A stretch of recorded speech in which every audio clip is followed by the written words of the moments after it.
Chris Statlander is facing Jamie Hayter in the semifinals of the Owen Hart Foundation tournament. You've been watching every individual in this tournament very closely. And why shouldn't I? These are the preeminent individuals in our entire industry. So ladies, good luck. Pound your flesh, rip your tits, but don't you dare get any blood on my pearls. And remember, you are now watching your feature presentation. Actually, speaking of feature presentation, this weekend in Hollywood, you're going to be appearing on the red carpet for the TCM Film Festival. Yeah, some new little science fiction film. It's The Empire Strikes Back. There's not an empire big enough to strike this back. But remember, I'm a lover and a fighter. And I'm not just going to spend the entire weekend cucking around, so before I yank Ben Mankiewicz, I have an idea. Attention, slot tarts! This Saturday, on Collision, I'm going to have a championship eliminator performance. So if there's any bitch that has the itch... Well, the queen is back. And you know I like to fight. So, let's do this. No, darling. Let's make cinema!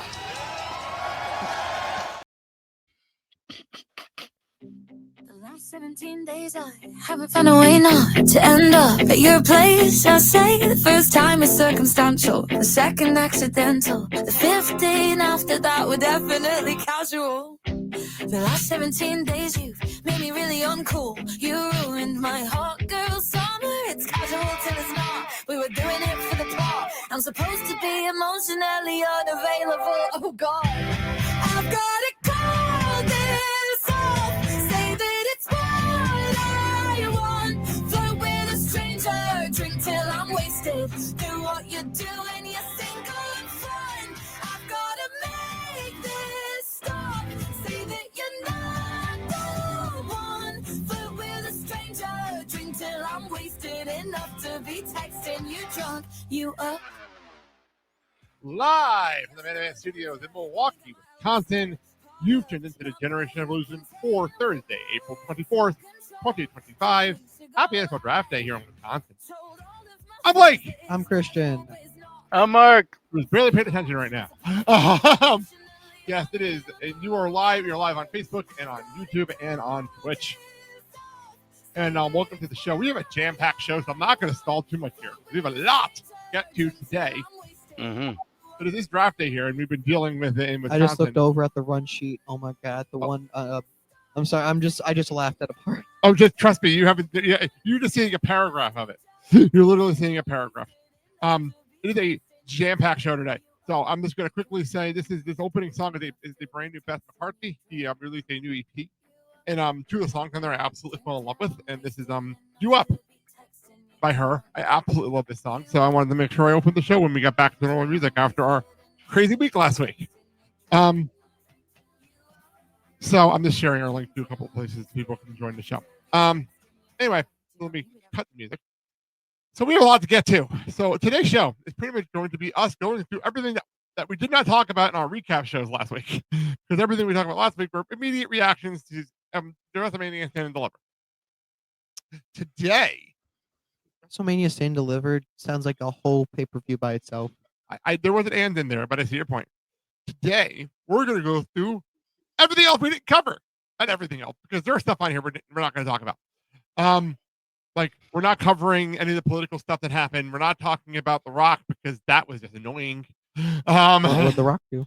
The Rock's been on Pat McAfee this weekend. It was annoying. Okay. I forgot to take that off the screen. But we're not going to get into that. Go listen to, if you really want to hear someone really annoyed by The Rock, go listen to the David Greco over Busted Open, who he called out, by the way, which really pissed off a lot of people this week. And Wade Keller, who's been really hammering home how ridiculous The Rock is.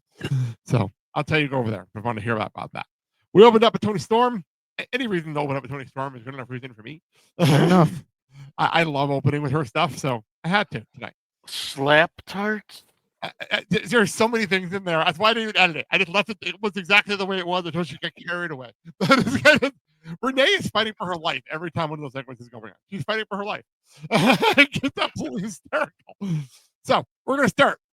Before we get to the WrestleMania Week Independent shows, which we're going to open up with here, we're going to start with Triple H. Paul Levesque.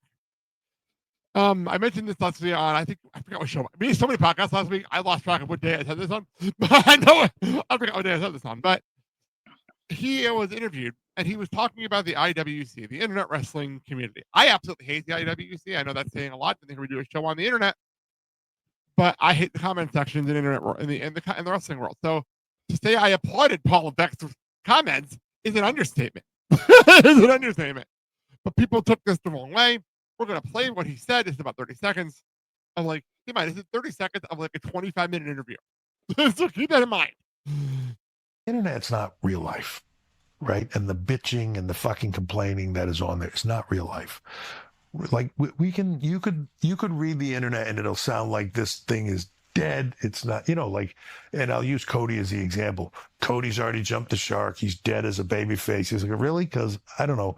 I'm in an arena with 10,000, 15,000 people every night going ape shit for me, selling the most merchandise. He's like, yeah, like, but sure, whatever you want to say on the internet.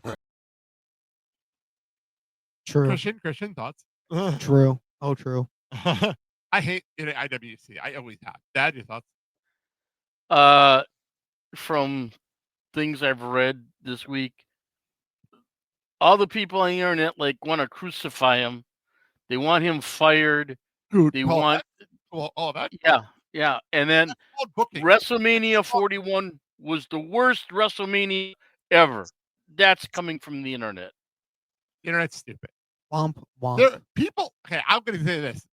This is why you stay out of the comments. I sometimes go in the comments just because I like bringing it up on the show.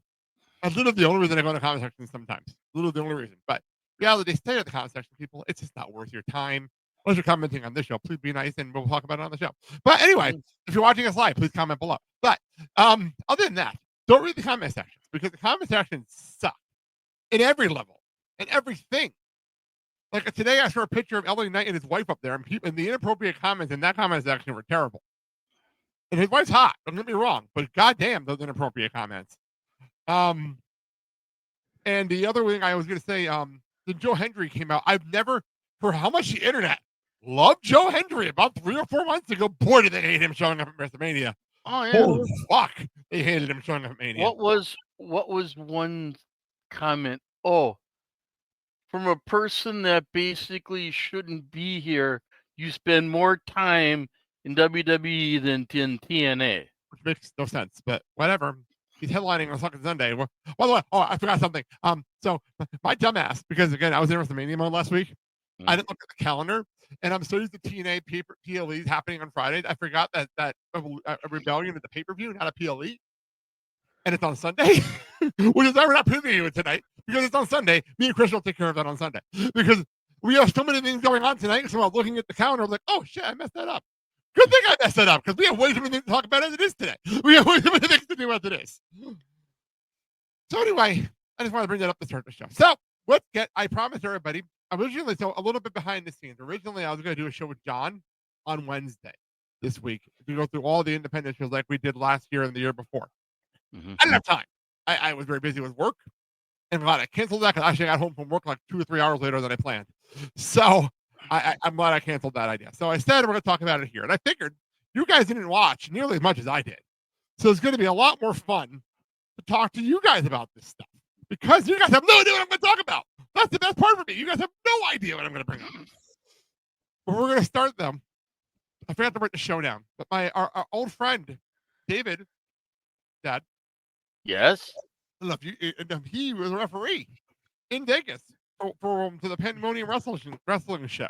Our old boss, David? Our old boss, referee DM Stevens. Here's the pictures, by the way. Ooh. Our boy David in the ring. He refereed 2 matches. This is from the Mo versus Masha Slamovich match. I was on YouTube, so like the 15 minute that the stream was actually working, I was able to go in there and grab these pictures. I tried to watch the show. The stream sucked, and I never went back to watch the show.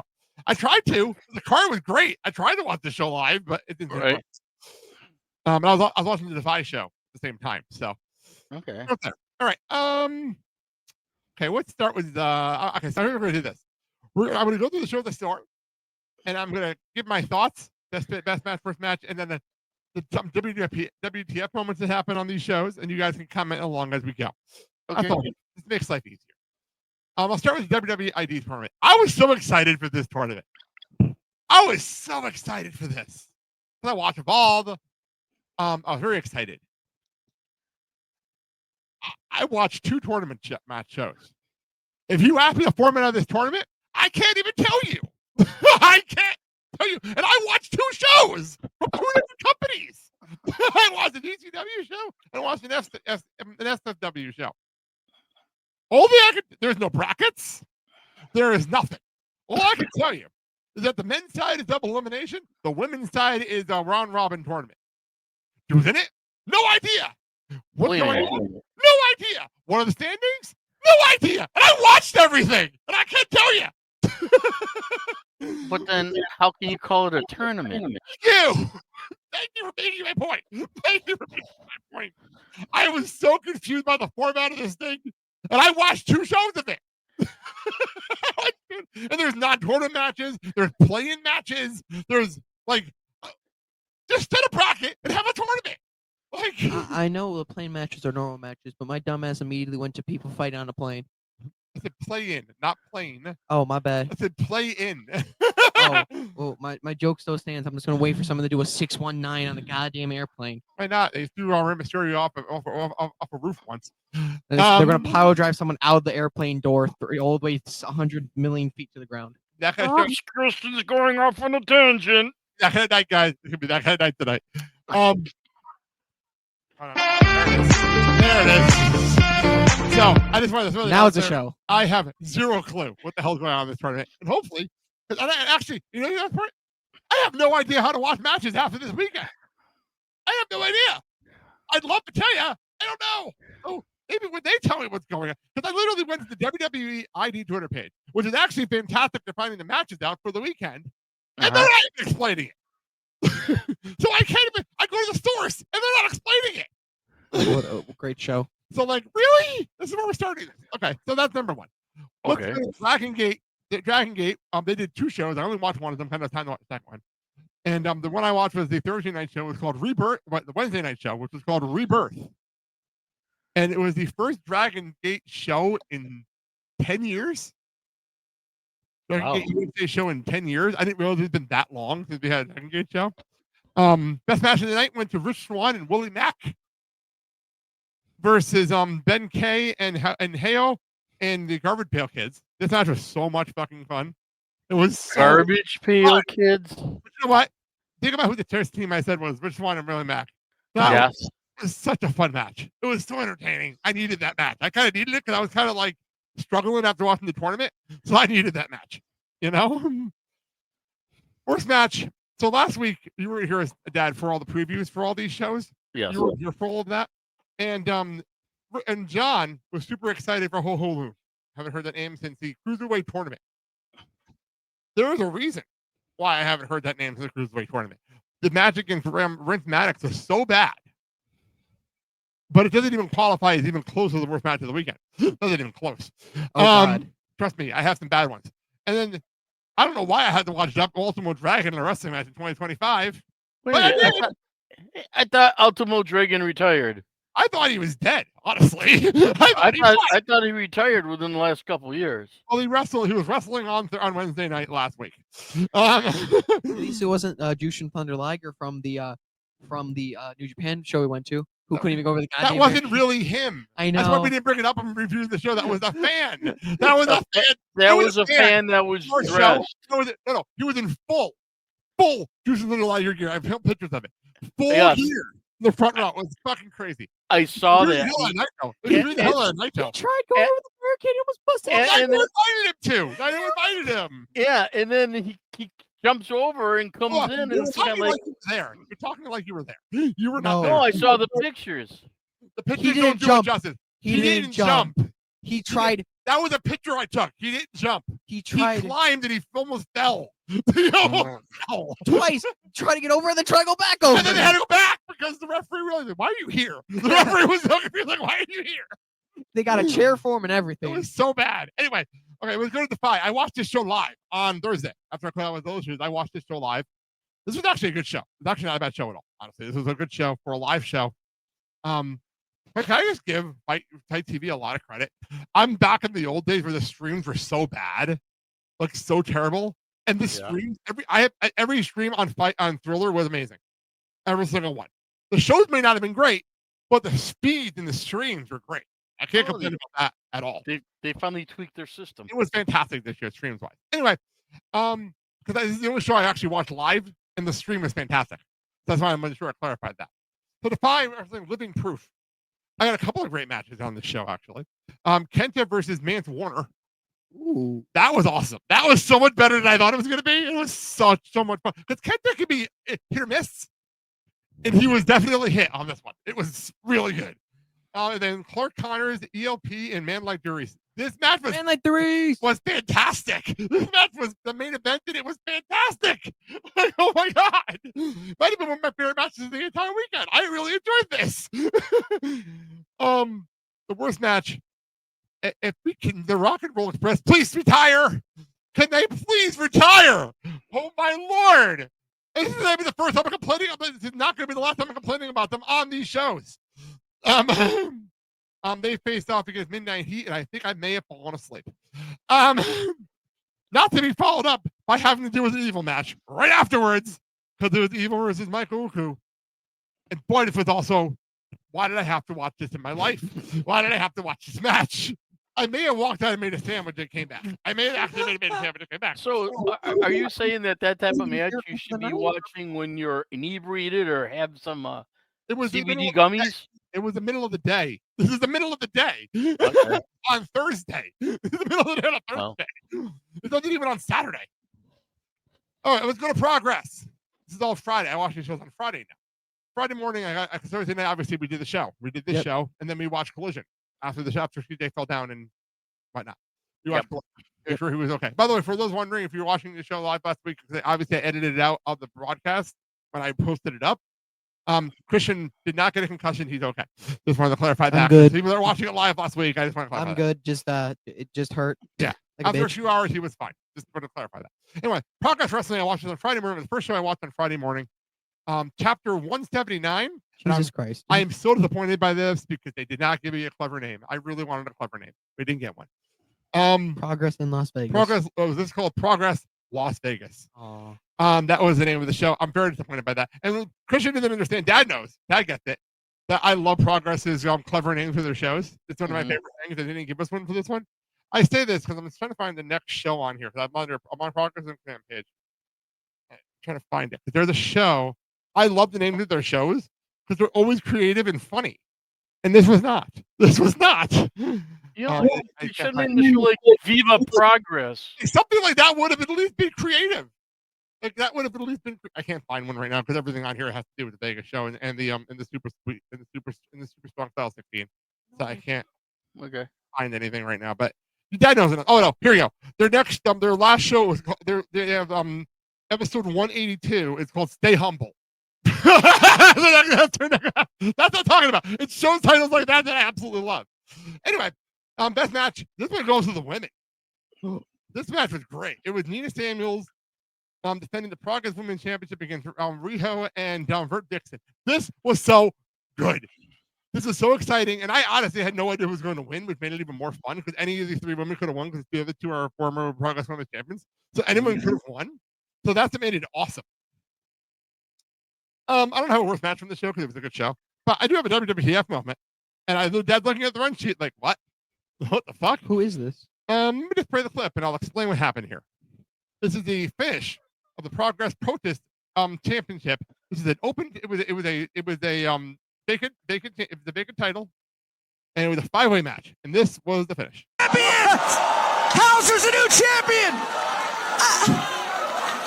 Here is your winner and the new Progress Protest Champion, Paul Walter Hauser! I don't think Paul can entirely believe it himself. He is a champion in Progress Wrestling. I mean, that has to be, with all due respect, that has to be an upset. Oh, absolutely. Look at the house arrest right on. What the fuck? Paul Walter Hauser, the Emmy-winning Paul Walter Hauser. He was in Cobra Kai. is now a champion in Progress Wrestling. Dad, your face says it all. Your thoughts? This I gotta say what. This is bringing back. Wait, I'll let Dad start first. This is bringing back bad memories of another celebrity that wanted to get into the game. David Arquette, you know. And this Definitely. wasn't their world title. Christian? Did this motherfucker just say the house arrest? That was the name of the move.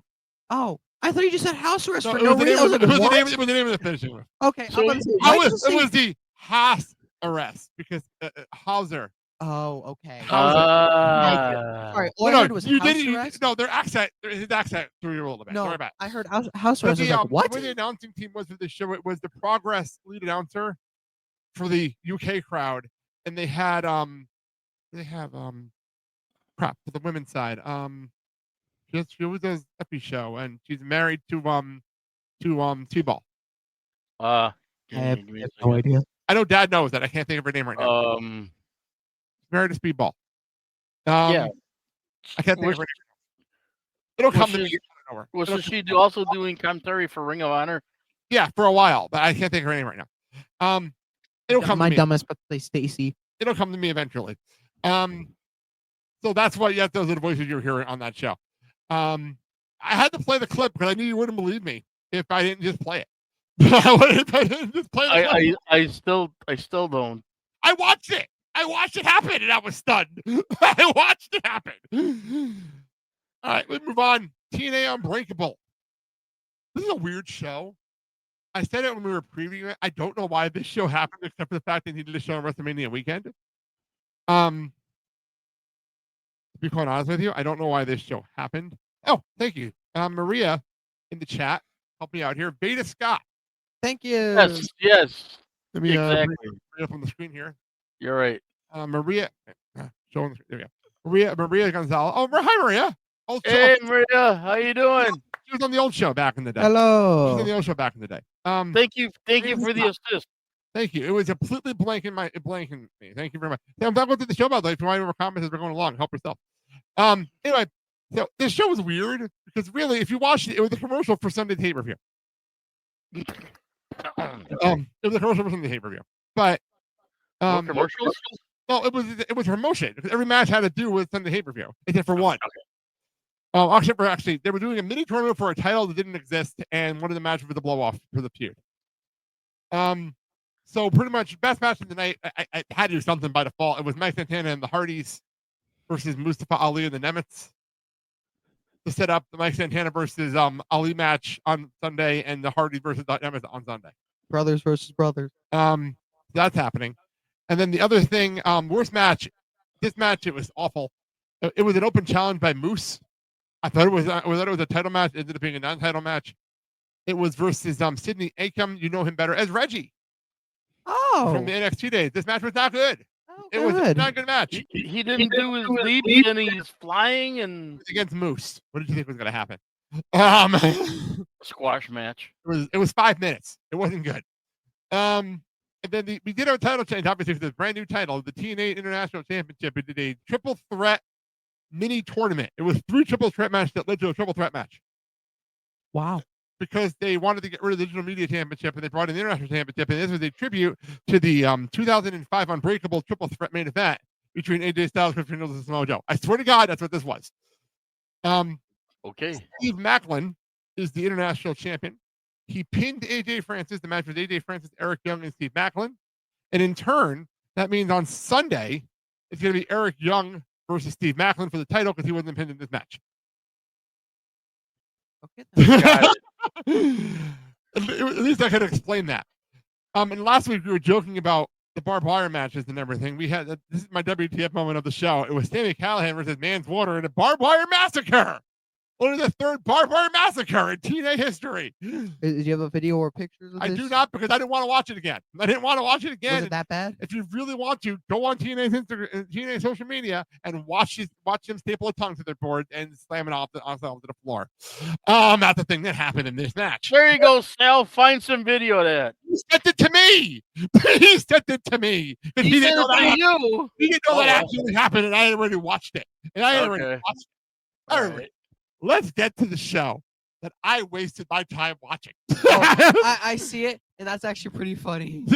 Why did I watch this show? Luckily, I'll say, okay, I'm going to be honest with you. I have not gotten to FTP Game Run yet. I ran out of time, and I ran out of energy. I'm just going to be honest with you. I ran out of energy, and by the time I got to Tuesday, I had work to do. So by the time Monday was over, I wanted to turn off the TV for a while before Raw, and then I had to go back to work on Tuesday. So I never got to Effie. I'm going to get to it eventually. But this is Mark Hitchcock Memorial WrestleCon Super Show, and usually this is actually a good show. Usually, that's why I watched it, because traditionally this show is not bad. Not a great show, but not a terrible show. Okay? What a waste of time this was. This was such a waste of my time. I want my 2 hours back. I want my 2 hours back for this disaster of a show. I would like, so I had to pick something for best match. Okay. I don't remember this happening. I think I left the room. I just needed to finish the show, and I think I was hungry. And I was just doing the DMDK versus Flip Gordon, Hit and Michael Oku, just because it was the only match that didn't make me want to throw something at the TV. It was the only one. Okay. By the way, remember we were recording the Hall of Fame show last week? I was watching this in the background. The first half in the background. And there was a random scramble match that Danhausen won for no reason whatsoever. Like, that was the kind of stuff that was going on in the show. He wasn't even advertised for the show. He wasn't even advertised. He just popped in? He showed up and bet the pinfall of the match. I have no idea what happened there. Okay. Again, not the strangest finish I've seen this weekend, but we'll get to that in a minute. And then there was the match that last week we were reviewing. Okay, I'm going to talk about the bad match first before I get to this match. Mickie James versus Maki Itoh. I had high hopes going into this match because Maki Itoh's fun. Mickie James is fun. What the fuck did I watch? What was this? This was not a wrestling match. This was two women who decided we're going to do holds, and then we're going to stop. We're going to have a sing-off for some reason, and then we're going to have a 2-minute match, and that was it. What a waste of time. It was I don't bad. What? I mean, is that because they didn't want the participants to get hurt? I have no idea what this was. This was so bad. Like, don't go back and watch this. That's how bad this was. Don't go back and watch this. Okay, so basically, if you want to watch something, that if you ever want to know what bad pro wrestling is, and if you ever want to know, if whatever it felt like to have a pounding headache, but not drink anything, but I had a drink, then this is the match for you. Would you like to read everything? Literally in my notes, it says worst match / WTF. Seriously, what did I just watch? Question mark. Question mark. Butterbean versus. No, why did I watch this? Why did I watch this? Question mark. Butterbean versus Mauro Suzuki was Dan Severn as the special guest enforcer. Okay, all right. Time out. Murder Grandpa Suzuki. Okay, that's questions. Butterbean? Yes, you're not imagining this. That's what I said. That is what I said. And yes, it is the person you're thinking of. Okay. Now, let me ask this question. Has Butterbean lost weight? No. As a matter of fact, he was an old man walking. This was bad. And I mean bad. I mean, I wanted to start. I wanted to hop a gummy early. It was so bad. This was a disaster. This was awful.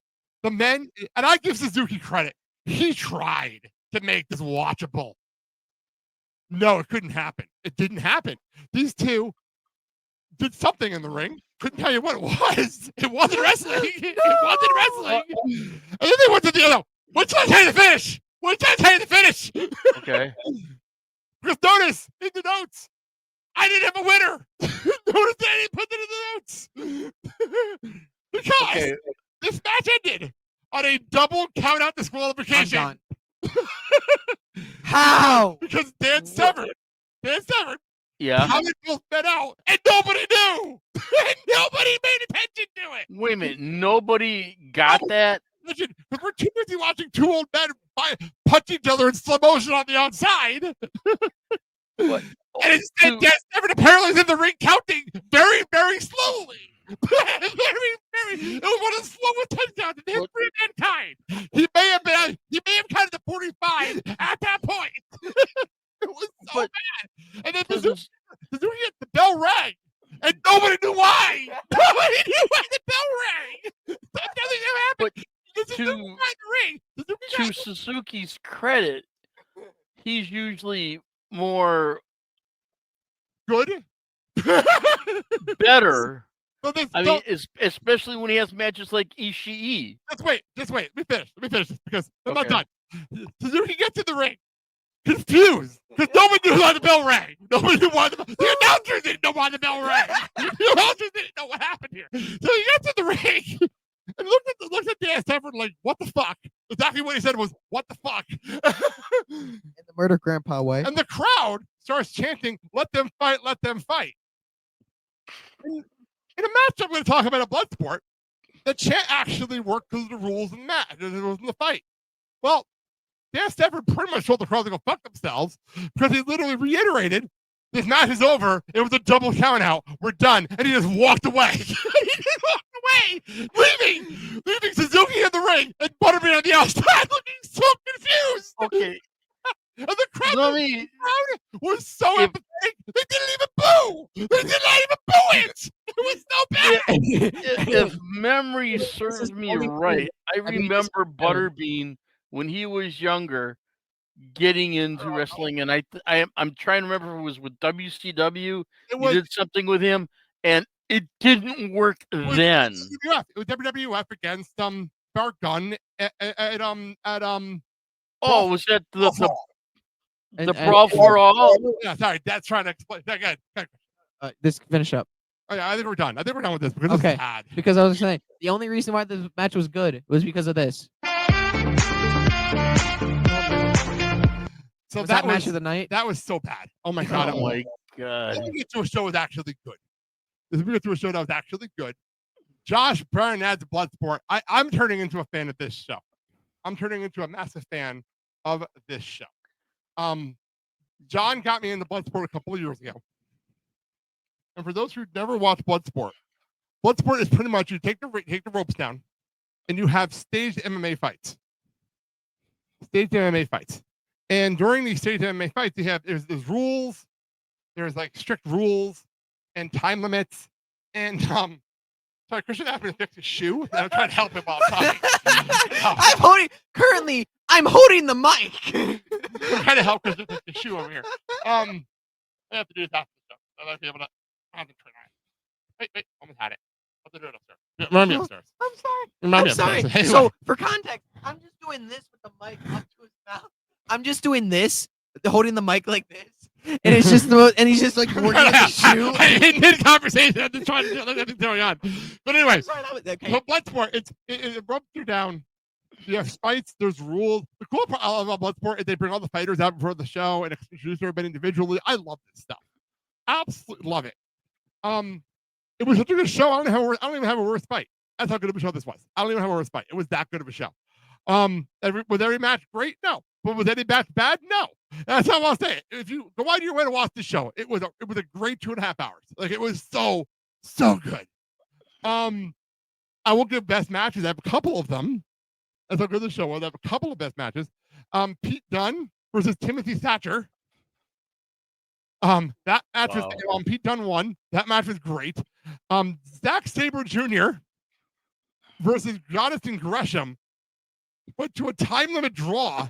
The crowd in the rules of time limit draws in the 15-minute matches, and in the 15 minutes, it's automatically a 5-minute sudden death. And it went 3 more minutes after that. It was fantastic. Zack Sabre Jr. won. It was fantastic. That was phenomenal. I've come a long way on these two, and this match was fantastic. And then the main event of the show was also great. It was Gabe Kidd versus Josh Barnett. And Gabe Kidd won, and that was also a great fucking fight. Damn. That was a great fucking fight. The surprise is for me, Natty Neidhart, her first GCW show ever was in Bloodsport. She came out to Rage Against the Machine. I did not see that coming at all. And then she had this fight, and I'm like, that's Natty? Wait, what? Where has this been hiding for the last 20 years? Like, where the fuck has this been hiding? This was a fucking great fight. Like, she did a great job. And then they were setting up something. She's going to be part of NWA Crockett Cup. And so they set up something for that in the middle of this too. Like, they did a great job. She's cursing, she's pushing people, she's breaking, she's not following the rules. Like, this is awesome. It was so much fun to watch. And then the other thing was Killer Kross, not Karrion Kross, Killer Kross. It was on this show. And he was fantastic. They let him do the opening promo to start the show. His fight was awesome as hell. And I want more Karrion Kross on WWE television after this. This is great. I saw a video of him. He was in his judo gi. It was great. He did a phenomenal job. Like, he did a phenomenal job as well. So high praise to Bloodsport for the weekend. Again, I have not watched Effie's show yet, so there'll probably be high praise for that too. But this was great. Joey Janela Spring Break 9. I feel like I should have watched Effie first. I didn't. I should have. I should have. This was not nearly as bad as the Super Show, but this is still a thing that happened. Best match, got to go to Gabe Kidd and Mance Warner. This was awesome. God, Mance was everywhere. So was Gabe Kidd. And then there was remember Christian last week when we were talking about this last week? There was the Senior Scramble. Oh no! And it was such a weird concept because they literally announced these guys by their ages. Uh-huh. The youngest person was 56. Yep. The oldest was 75. Yep. And that was Mike Jackson. Yep. So here's the thing. The reason this is listed as worst match. You expect a Senior Scramble to be slow. I went into expecting it. What you don't expect is these old people be in the ring. They're about to screw up. They're doing basics, nothing crazy, right? It's Damien 666, George South, Mike Jackson, Ricky Morton, and Robert Gibson. Here's the problem. I don't think when they booked this, they realized they'd have to have somebody win this match. And they didn't want to. So they sent out Kenny Morton, who was like in his 30s, to antagonize everybody. Because ECW, it's like ECW, there's no rules. So we got in the ring, and they made a count, and they pinned him instead. They pinned him instead. Wait, what? How? What? Exactly, that's what happened. How? I'll just tell you, that's what happened. I'm sorry. I like it. And I quote, this is exactly what it says. Kerry Morton lost the match, even though he wasn't even in it. That's in my notes. And knowing Damien 666, yeah, he was probably doing some very strange moves. It wasn't doing anything. It wasn't doing much of anything. Then slow down. Sabu, George Janela. It was Sabu's retirement match. Thank God. Goddamn. I thought I was watching an ECW fever dream. I really thought I was watching an ECW fever dream. But George Janela was in the spot of like Tommy Dreamer instead. This was bad. It wasn't good. It wasn't good. It was there. It was what you expect from a no rope barbed wire match. The Sandman came out for some reason. Bill Alfonso came out for some reason. Barney came out for some reason. I don't know what was going on in this match. At one point, George Janela is going through multiple barbed wire tables. Oh, sorry, not tables, doors. I forgot the DCW don't do tables, they do doors. For some reason. It was just a weird match to watch, and Sabu won his retirement match. Okay. Sure. So next one. This hurts to read. In a math versus career match, it was ADS Kroger versus Baker.Soul. Put it on here. I'm not sure if Christian's for the video yet, but I have to share it and have to do it. Bagel lost. No. Do it. Do it for you. Do it for you.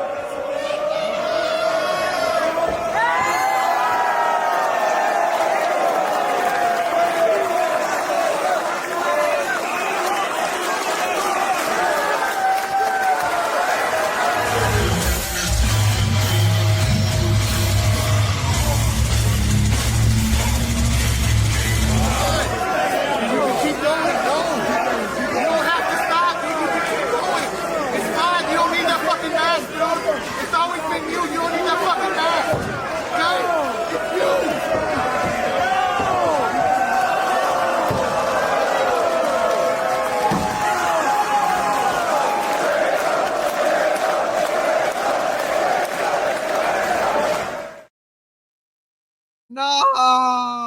Wow. Yeah, I put this on here because I had to. It was one of those things like I watched this. I'm like, wow. First of all, not a bad looking guy. I said that was real bad. He it almost That's was what like, he's been hiding all those years. Right? God damn. It's like when Sami Zayn took off the Sami Zayn showed up out of nowhere, but that was his face out there. Like, wow, you're actually a good looking guy. Yeah, so Fader's actually not a bad looking guy at all. But yeah, he lost his mask. Damn. After all these years. It looked like he took his shoes off, took his boots off like a retirement, but it's not that was his retirement of the gimmick of Fuego del Sol. Oh. Yeah. I really wanted to make sure Christian saw that because I know it was important to him, the whole Sammy Guevara history. I love Fuego because before when I found the whole Sammy thing, I actually started watching Fuego's matches on the independent circuit, and I like the guy, and it's like he's the underdog that you don't expect to win, and sometimes he just wins, and he has the simplest moves, but they work perfectly for him. And it's so sad to see him lose. Yeah, the mask. Yeah, I know. I figured it was gonna be heartbreaking, but I had to share it. Fuego did what any luchador would do: is you honor Respectable. the code. And by the way, he put that video up on his own Instagram page. Yeah. So that came from his Instagram page. Was the finish at least clean? It was pretty clean. It was Okay. GCW. It's as clean as you're gonna get from GCW. Okay. So close as you're gonna get from GCW match, especially because it was a grudge match on top of it all. So like there was weapons involved. So like it was a grudge match. It wasn't gonna be a clean finish because it was a grudge match. This is how the GCW does their shows. Who's the guy with the Fuego? I don't know who that was, but I want his confidence. I want his confidence. Holy fuck. That's a big guy. That's a big guy. I want his confidence. Like, damn. That's a big guy and a great guy. Because do you hear what he said? I know. I was listening to him. I was emotional. That was really emotional. He's a. You don't have to do this. You're gonna be fine. You don't need that fucking mask. That was great. Give me that man's confidence and that man's support. Yeah, God damn. Wow. Everyone needs a friend like that guy. So okay. A little truth be told here. I have not finished the clusterfuck. I have not finished it. It's one of those things That's where a clusterfuck. They haven't finished clusterfuck. No, I got halfway through it, but then I had to go make dinner, and then it was Monday and it was Raw, and I was that Tuesday, hey, get back to work. So I plan on finishing the second. The problem is the clusterfuck battle royal is like 2 hours. So like I'm like halfway through, and I still haven't gotten to the highest yet. But the reason I was even watching it because I heard about the finish, and I wanted to share the finish. This is the finish of the clusterfuck battle royal. Part of George Hill's Clusterfuck Forever. Thank you, GCW, for their Instagram page for this video. Megan just holding Doris and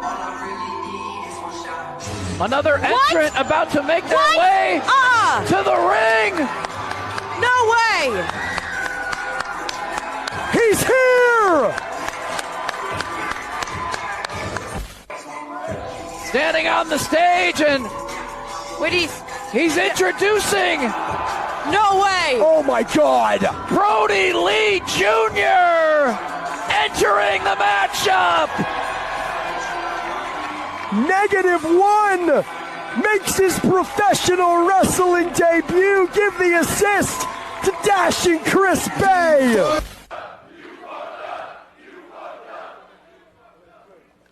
Oh, slap across the face. Move of the night.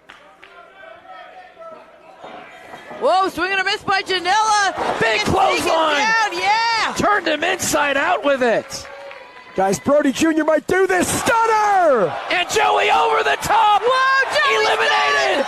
Brody Lee Jr. has won the match. Of the clusterfuck, Brody Lee Jr. He did it! Eliminating Joey Janela. Brody Lee Jr., congratulations! Hey! Wow. So I get a message from John. I'm like, do you want to know the end of the clusterfuck? Because I want this brother to get to it. I'm like, just tell me. He's like, you're never going to believe me. I'm like, just tell me anyway, because I've seen weirder finishes for the clusterfuck. And he's like, Brody Lee Jr. won the clusterfuck by eliminating Bacon Bane and Joey Janela. I'm like, what? Wait, what happened? I had to read it twice. I'm like, wait, what? Wait a minute. He's got to be all of what, 15, 16? Yeah, he's a teenager. He's about teenage age. It's crazy, isn't it? It's that nuts? And I can't even do that shit. But like the fact that he pulled out a stunner and all this kind of stuff, that was impressive. That was fun. When he was setting up for the close, I thought he was going to do the discus lariat. But no, that was cool though. That was a lot of fun. That was cool to watch. So there you go. Do you know what Brody called that? What, the discus lariat? Yeah. The clothesline from Smell. Oh, I forgot about that. So there you go. There's your wrap up from the Indies. Crazy weekend, crazy week. I still got every show to watch. I do plan on watching it eventually. I just hit a wall, and I hit a wall, and I wanted to watch. I wanted to enjoy Raw. Too. I wanted to enjoy Raw, and I hit a wall. Question. Sure. Can Chris Bay wrestle? Chris Bay. So I didn't include this. I should have included this in the TNA stuff. Motherfucker should not even be walking. This man should not even be walking. He was paralyzed 4 months ago. The man is walking. Oh, sorry. It was October. So it was paralyzed right after Bound for Glory in October.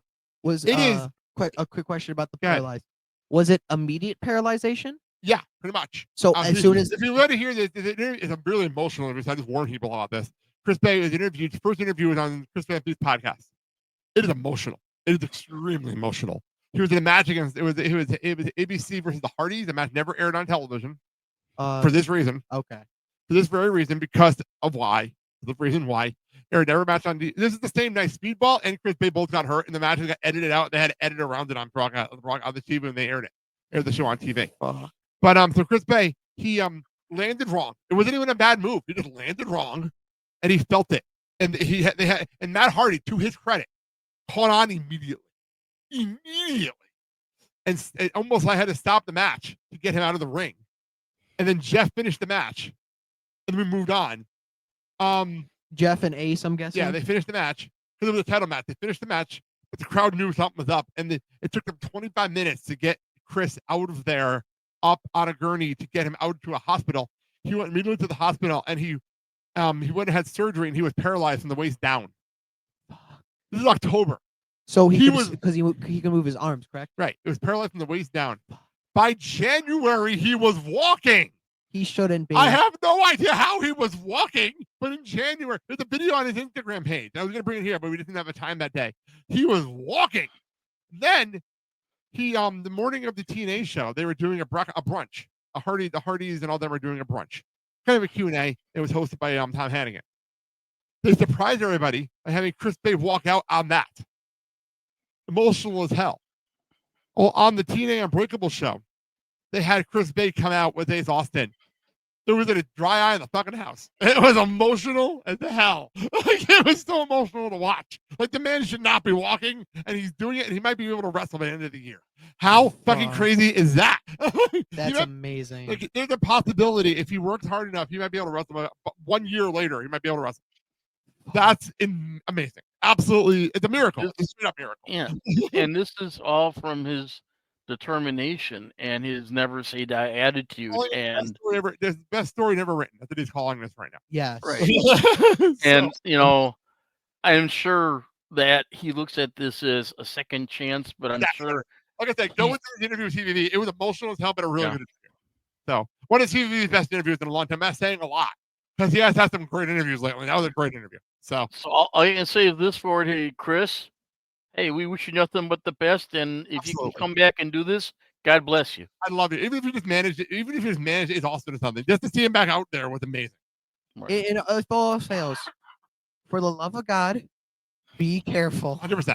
Because no, I'm not saying this. There's no second chances. No, again. There's no third chance. There's no third chance. There's no third. I'm just saying this right now. We're honest. We're honest. Yeah. Be honest here. You're lucky you got this chance. Absolutely. Take it for granted. Wrestle as much as you can. Don't take it for granted. No, sorry. Don't take. Sorry. You know what I meant. Yeah, don't take it for help you. That's all. Don't take it for granted. Take this shot with the most pride you have. And if something happens, stop and take it care of, and then come back. Yeah, the pro wrestling world is behind you. Just warning you there. If you're hurt or something's wrong, you don't feel like your body's not going well. Don't force it. Don't force it. Yeah.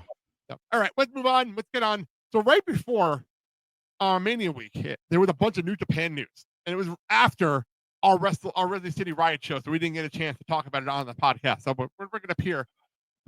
One of them didn't surprise me. The other one did.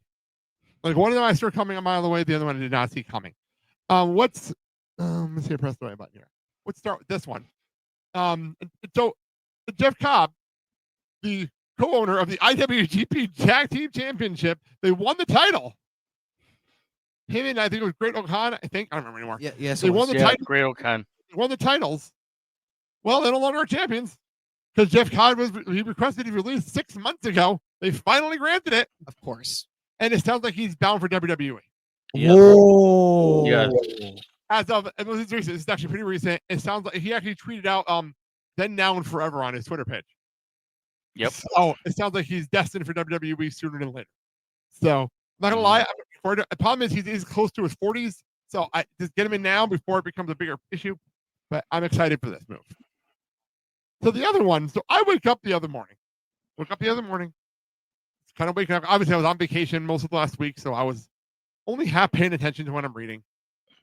And I'm like, why? New Japan on their Instagram page. New Japan, to their credit, is very good. They have 3 Instagram pages going on. One's in Japanese, one's in English, and then one is their television account where all the matches are announced. Really well structured Instagram format over there. Fantastic on their part. I gave them a lot of credit for the social media. Well, I saw something up on their Japanese side, and I was very confused by it. I put the Google Translation, and I was reading. I'm like, this doesn't make any sense. Because I was at the English side, and I reread it. Like, nope, that's exactly what I thought it said. This is exactly what I thought it said. Japan announced they are not re-signing Tenzin Naito and Bushi. Their final matches will be on May 4th. Bushi surprised me. I'm not gonna lie, that one surprised me. After seeing his match at Windy City Riot, not surprised that Naito's leaving the company. Just being honest. Finally, it sounds like he's officially done. Is he retiring? I don't know if he's retiring. He might be one of those where he does indies and shit like that. Man's got eye issues. He was very slow at our show. Not gonna lie, I'm not gonna miss him. Honestly, I'm not gonna miss him. Dad, any thoughts on these? Well, I know that doctors have told Naito that he shouldn't go back into the ring because there's a good. Oh yeah, Christian didn't even know this. Yeah. He's had 3 surgeries on his eye. Both? I think his right eye had 3 surgeries. If he has one more surgery, he'd be blind. The doctors have told him not to wrestle. That was a year and a half ago. Rich Fan talked about this on the podcast a bunch of times. And he won a match. And he won the title. Yeah, so it was a weird situation. So, yeah. Like, what happened with his eye? We don't know. I don't know the details. I just know Rich Fan talked about it a lot on this podcast. I think his optic nerve became dislocated. Yeah. They sewed it back on. The doctors told him in the first operation that he's going to lose a little bit of sight. Yeah. And he kind of went, okay, whatever, and kept on wrestling, and it's happened 2 more times. Yeah. So when the last time happened, the doctors and the doctors told him, hey, okay, this is the 3rd time it's happened. This happens again, you're going to lose complete vision in that eye. Period. And he still didn't give a shit. So you know, well, that broke literally right in the middle of Mania week. So I didn't get to talk about it here because we were obviously WWE centric a lot last week. So a lot of the stuff we didn't get to talk about. So let's get to Mania week. Let's get to the aftermath of Mania week. There's so much to talk about. And I'm still excited to talk about this stuff. But let's start with the Hall of Fame, though. First of all, before I even get to my note, I haven't watched the Hall of Fame yet. I was planning on it this week. Again, hit a wall. Didn't get around to it. But apparently, Paul Levesque's speech went longer than his longest match in his career. Oh, my God. That is not a joke. That's not an exaggeration. Yes. It went an hour and 15 minutes. His longest match is an hour 8. Who was his match? It was not a match against The Rock. It was not a match against The Rock. But not to give anything away. It was long. Dad actually watched the Hall of Fame. Dad actually watched it. But one comment that got me was, and still Mr. T is out there still talking about his mama. You get that joke, Christian? You get that joke? Okay. Listen, I gotta tell the story. This is one of my favorite Hall of Fame stories of all time. This side of what was the other one that was this side of it was the first Hall of Fame classes. Me and CSTown did a whole special making fun of it. It was during, I gotta remember, I'll look it up in a second. But the Mr. T thing, he did a 25-minute speech. It should have been a quick celebrity speech. Really quick. Yep. And we're not even exaggerating when we say 85% of this speech was him thanking and loving his mother. That was 85% of his speech. And it sounds funny now, but boy, was it going on the night. It was so to the point where Kane, when he was an active wrestler at the time, he came out to interrupt it to get him off the stage. That's how long this was going. It was bad. His mama. Then there was Bob Backlund, by the way, back in the day, where he did this whole speech, went on random rants, and then left and went to the gym. Okay. What? Okay then. That happened. Well, the other thing too that Triple H is saying is, I'm not going to be as long as Ric Flair, which is not true because Flair was under an hour. This has to be the longest speech they ever had. Triple H has to be the longest speech ever.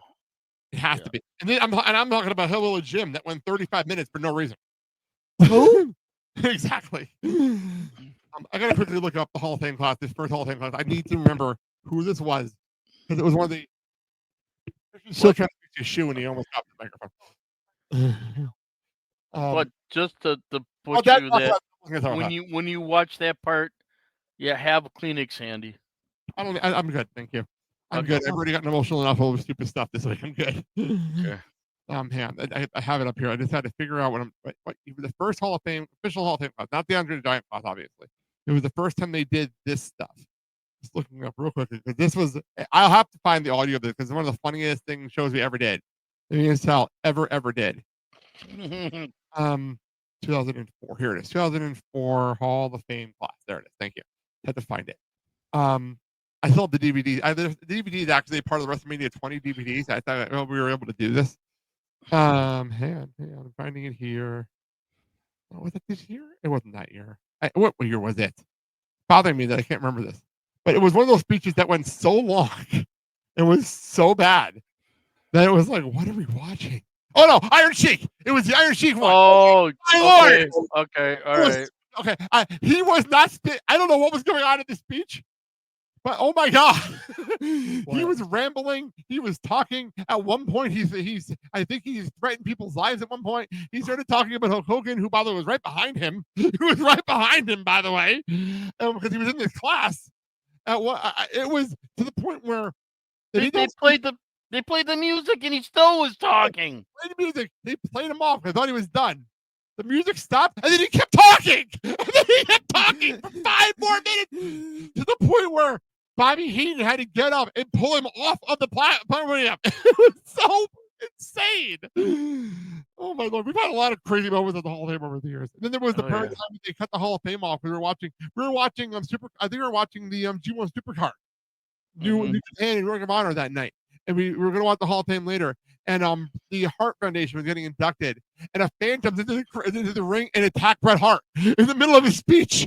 Oh yeah, I saw about that. It's no longer on. It's obviously no longer on Peacock. They edited it out, but like I was getting stuff online. Like, wait, what the fuck just happened at the Hall of Fame? Like, what the fuck just happened? It was the first time they did the arena. Wasn't that Natty's husband that made the dive to go on top of him? Tyson Kidd?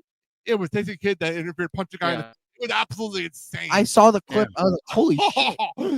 So, okay, let's get back to this. Anyway, speaking of the Hall of Fame, if anyone noticed during WrestleMania, when they had the Hall of Fame people come out, someone was missing on the stage.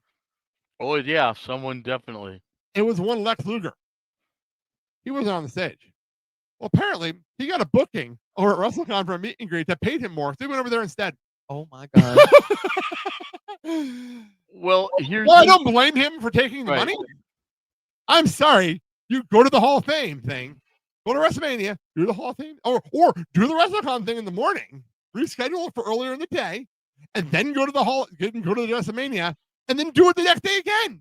No one's saying you have to do it during Mania. Nobody's saying this. Well, the people in his camp put out that the reason that he didn't show up for WrestleMania was because he was very tired because he was walking and standing for all of his induction. You offered him more money.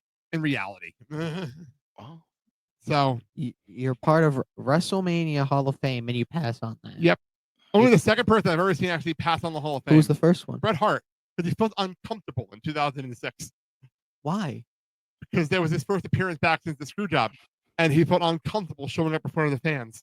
Mm-hmm. He made up for it, obviously, later on with the second Hall of Fame induction with the Hart Foundation, but still, like, he felt uncomfortable. That was the year Eddie Guerrero was the main attraction, and he felt and Evan Hart felt uncomfortable to show up in front of the fans. That's where that happened at WrestleMania 22. And he still had animosity for Vince. Yeah, but still, anyway, moving on. So, Who doesn't? so obviously at WrestleMania pre-show, AAA got purchased by WWE. So apparently, I got more details on this. WWE does not own AAA. And TKO does not own AAA 100%. There's a company in Mexico, I don't remember the name of it, and TKO and WWE split the cost. So it still has Mexican ownership. It's important. It's actually really important for everyone down in Mexico. It's very important for them to know that. Mm-hmm. But here's the thing. There's a couple people on that roster that are scumbags, assholes. One of them was threatening the life of Stephanie McKeer. Ooh. I don't remember his name. Her ex-boyfriend is currently still in AAA and literally threatened her life right before she came to WWE.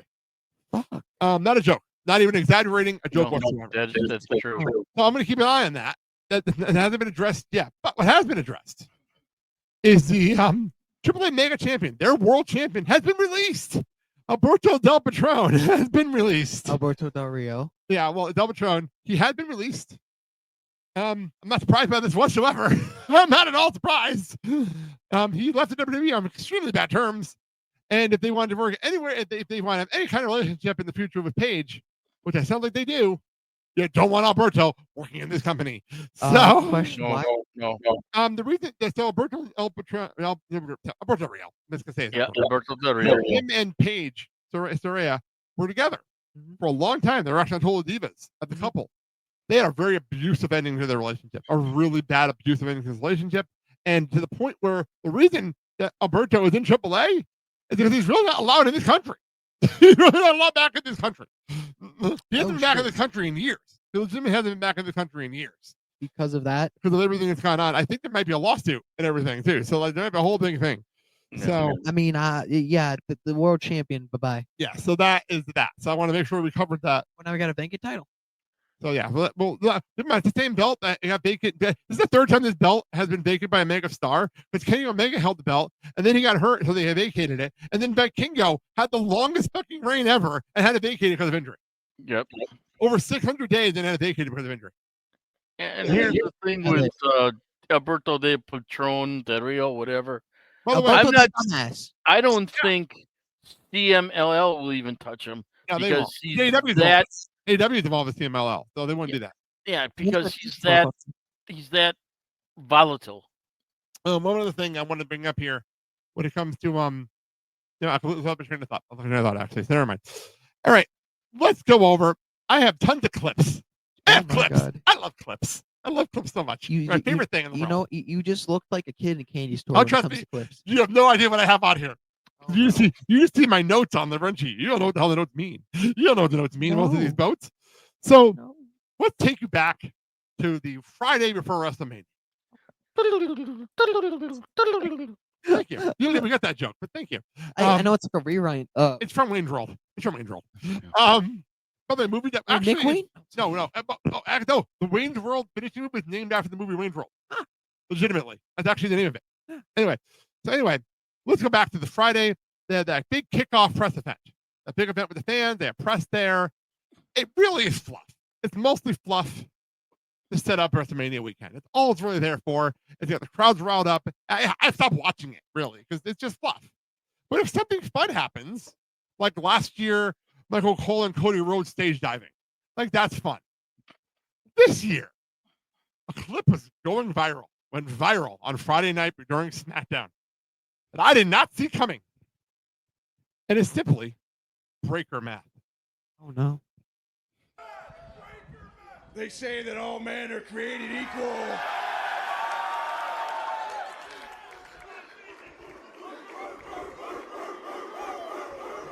But if you look at this fatal four-way match and the members that are in it, you will see that statement is not true. See, normally, I'd have a 25% chance of winning. But I'm a badass, and that statement is not true. See, Dominic Mysterio knows that he can't beat me, so he's not even gonna try. So I've got a 50% chance of winning right out of the gate. Okay. Then you add Penta to the equation. Now Penta is an incredible superstar, but Penta is scared of me. He's scared of the dog. So he's got a 25% chance of winning at best. You add that to my already 50% chance of winning, I got a 62.5% chance of winning. Yeah, you do. Yeah, you do. Then you add Finn Balor to the equation. Now, Finn Balor's record at WrestleMania is 1-3, which means he's got a 33.3% chance of winning. He's got a 66.7% chance of losing. You add that to my already 62.5% chance of winning, I got a 129.2% chance of winning. That adds up. Ladies and gentlemen, the Intercontinental Champion, the unpredictable badass, Braun Breaker. Does that add up? And the math. Oh my God, that's amazing. And the math is correct. Like, I have to share that with you guys. I've been saving that for a week. I'm gonna say this right now. The fact that he memorized the entire segment and then added his own like pentagram, his own twist, right. Oh, that get. I applaud him. He did Uncle Scott proud. That was amazing.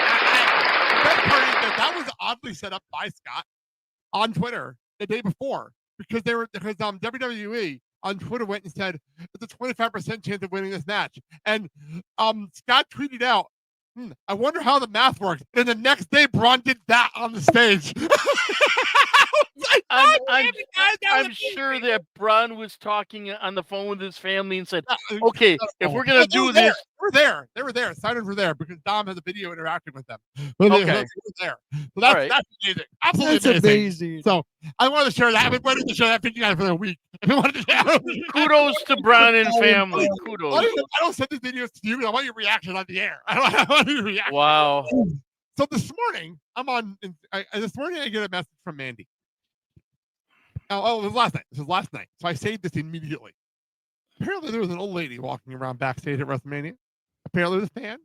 It was a VIP fan. No idea who this was. But, boy, she was hilarious. I wanted to share this video. Oh, God. Of an old lady. Someone hitting on the wrestlers backstage. What? WWE put this on their Instagram page. This is 100% legitimate. Just to clarify this is not like a hidden video or anything. WWE put this up. So, here we go. I thought you'd be cuter in person. Lady, I'll suplex you right now. It's time to play the game. Can I get your number? What's that? Can I get your number? You have to ask my wife. Oh, Steph, she wants to know if she can have my number. I guess so. If your grandson doesn't take care of you, you call me and I'll throw him off a roof. I'll break his I leg. certainly will. Can I take you on a date to the nursing home? Go on a date with me. Oh, if it was up to me, you'd be my baby daddy. Really? I don't know. My wife would have something to say about that. Granny's going to have a match with my wife. Uh-oh.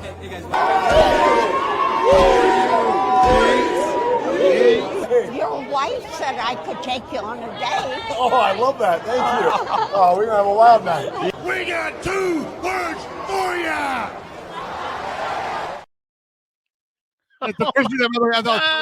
I know who that is. Christian, who is that? I don't know her actual name, but her whole thing on the internet is she's delusional, clueless, and just downright fucking hilarious. That was such a fun video to watch. That was hilarious. Her whole thing on the internet is she's a grandma who's very delusional and hilarious and says dumb shit. But that's too funny. And it's just amazing. That was too funny. Do we have her name? I don't know her name. Okay. But that was too funny. I don't know her actual name or her like she's Granny, apparently. She's Granny to wrestlers. Granny. I got all that. So I'm sorry. I hate Logan Paul, but his comeback to the Granny was amazing. too funny. That was too funny. I thought she'd be cute in person. Granny, I'll suplex you right now. That was funny. So remember last week, I forgot what WrestleMania recap show I brought this up on. They were talking about at the Palm Casino. They were doing a pool party to watch WrestleMania. Mm-hmm. I got some footage from the pool party. Look at that.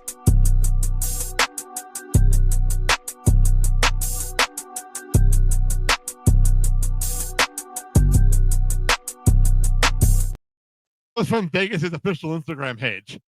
That looks like so much fun. That looks Oh like my God. Where else can you go swim, watch on a big screen, and not have to pay for price for a ticket? I've been hearing about that. I've been hearing, even if you paid like a little money to get in there just because it probably charged a little bit to get in there or buy drinks or something.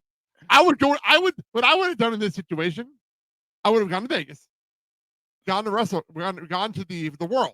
WWE World meets the wrestlers, spent the money there, spent the money in the world to meet the wrestlers. Maybe gone to a couple of indie shows, and then did not bought tickets to WrestleMania because those were like ridiculously high. Oh yeah, I went to the pool party instead. I went to that instead. Well, I know there were different there were different places that had watch parties. But that was one of the best ones I've seen. That was the best one I saw. By far the best one I saw. Like, that was incredible. And they were advertising those big after parties they were advertising during the show. Like WrestleMania at night or something. All those big after because it's Vegas and the show ended early at Vegas time. Yeah. So you had some time. This video mysteriously popped up on my Instagram page. I just wanted to share it.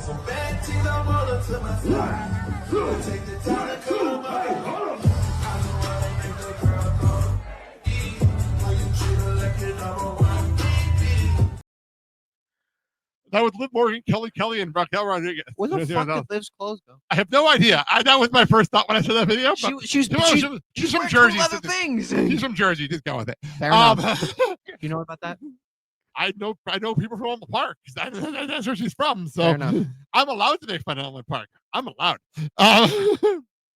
So I just wanted to share that. I thought that was fun. Wow. Okay, now we're at Aftermath. A lot of crazy shit happened. So I guess on Monday morning after night 2, I'm still off work. You're off school. He's from Monday. You're off school. Mandy's working. She's upstairs. My friend Josh, who's working, texts me out of nowhere. I was watching, I don't remember, I think I was watching the Joe Janela show. He texted me out of nowhere. And he goes and says, "Have you seen this Karrion Kross promo?" I'm like, what the hell are you talking about? What are you talking about? Well, apparently, so they were promoting this in WWE programming. So Sam Roberts and them do a Raw recap show. It's actually a really good show. It's actually really good. Well, they were doing a WrestleMania weekend recap show for every night of WrestleMania. It was a well-done show. They're at the venue. They had wrestlers on, in and out of their set. They were doing behind the scenes. The interview with Dominic Mysterio is one of the funniest things I've heard in a long time. That man's got a mouth on him. It's absolutely hysterical. They asked if he could curse, and then he wouldn't stop cursing. It was absolutely amazing. It was absolutely amazing. That's the most me statement. Well, no, they asked if he could curse. He's cursing up a storm. But my favorite part of the whole thing was him saying, "I'm the greatest Intercontinental Champion, and I've only held the belt for 10 minutes."